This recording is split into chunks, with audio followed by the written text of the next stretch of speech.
आज शुरू करने जा रहे हैं एवरीडे साइंस का जो चैप्टर है एनर्जी का। एनर्जी जो है पेपर पॉइंट ऑफ व्यू से भी बड़ा इंपॉर्टेंट है और हमारी लाइफ के अंदर वैसे ही बड़ा इंपॉर्टेंट है। मैं हूं आपका टीचर मियां शफीक और हम पढ़ रहे हैं general science and ability. Now let's define the energy. When we talk about the energy can be defined as the ability to do work of a person or a system or an individual or anything। जो भी कोई भी चीज है जिसके अंदर काम करने की सलाहियत मौजूद हो उसको हम बोलते हैं कि that system has a energy।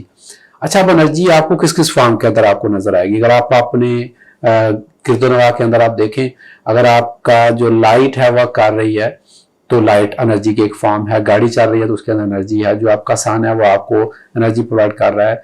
जो आप फूड खा रहे हैं उसके अंदर इवन एनर्जी है। वो सन की एनर्जी जो है वो फूड के अंदर ट्रांसफॉर्म हो गई। आप अगर कोई काम कर रहे हैं तो आपके अंदर जो एनर्जी मौजूद है उसको आप उस फोर्स को आप फिर एक्सर्ट कर रहे हैं, उसको आप यूटिलाइज कर रहे हैं। तो ये these are various forms of energy. एनर्जी को मेनली दो मेजर फॉर्म के अंदर हम क्लासिफाई कर सकते हैं, that is called kinetic energy and the other one is called potential energy. ये जो दो मेजर फॉर्म्स हैं इनकी फर्दर सब फॉर्म्स हो सकती हैं। लाइक अगर हम काइनेटिक एनर्जी से क्या मुराद है, काइनेटिक एनर्जी किसी भी चीज में अगर मोशन है तो उसके अंदर जो एनर्जी है उसको हम काइनेटिक बोलेंगे। पोटेंशियल एनर्जी किसी भी चीज की पोजीशन या कॉन्फ़िगरेशन की वजह से होती है। पहले मैं पोटेंशियल एनर्जी का आपको एग्जांपल देता हूं। अगर आपने कोई गुलेल जो है उसको आपने खींचा हुआ, बिल्कुल कसा हुआ है, तो no it has an energy कि या कोई एरो है और बो है उसको आपने खींचा, उसको वो थ्रो कर सकता है to a far away distance, तो अब उसके अंदर एनर्जी मौजूद है। वो उसकी कॉन्फ़िगरेशन है। इस तरह अगर आपने कोई पत्थर बड़ी हाई बुलंद जगह पे रखा हुआ है तो उसके अंदर भी एनर्जी है कि वो नीचे आके वर्क परफॉर्म कर सकता है। इसी तरह अगर डैम के अंदर आपने पानी स्टोर किया हुआ है तो जैसे आप गेट खोलेंगे डैम्स के तो उसके अंदर जो एनर्जी है वो पोटेंशियल से काइनेटिक के अंदर चेंज हो जाएगी और वो टरबाइन को रोटेट करने की उसके अंदर एबिलिटी है और उससे वो इलेक्ट्रिसिटी पैदा कर सकती है। तो पोटेंशियल एनर्जी किसी भी चीज की जो है वो पोजीशन या कॉन्फ़िगरेशन की वजह से हो सकती है।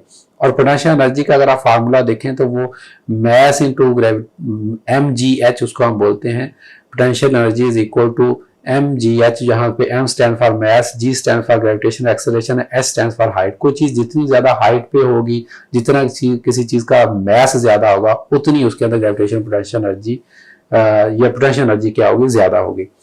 काइनेटिक एनर्जी की हम बात कर रहे थे, तो काइनेटिक एनर्जी जो है वो किसी भी चीज के अंदर जो मूविंग है वो उसके अंदर उसकी काइनेटिक एनर्जी होगी। लाइक अगर पानी फ्लो कर रहा है, गाड़ी चल रही है, या बुलेट जो है पिस्टल की वो मूव कर रही है, तो they are perform due to the motion, के उनके अंदर मोशन है तो वो एनर्जी उनके अंदर मौजूद होती है। अब इनकी सब फॉर्म्स ही आप उनको कह लेंगे, इनकी काइंड्स भी होती हैं। लाइक जो हीट है वो काइनेटिक एनर्जी की एक फॉर्म है।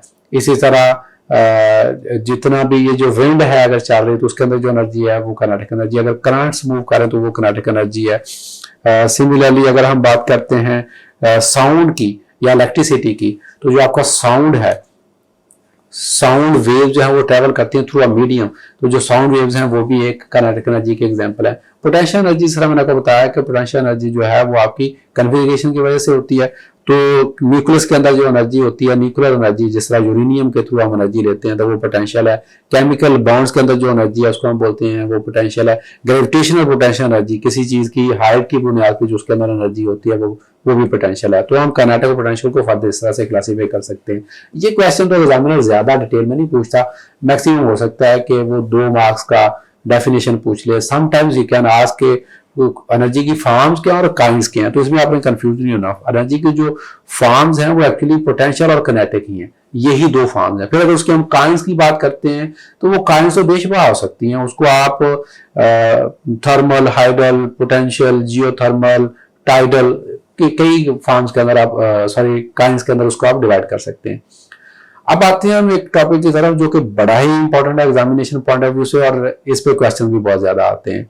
What is a renewable energy and non renewable energy. जब हम रीन्यूएबल और non renewable energy resources actually की बात की जाती है, सिंपली उसको शॉर्ट फॉर्म में रीन्यूएबल और नॉन रीन्यूएबल एनर्जी भी कहा जाता है।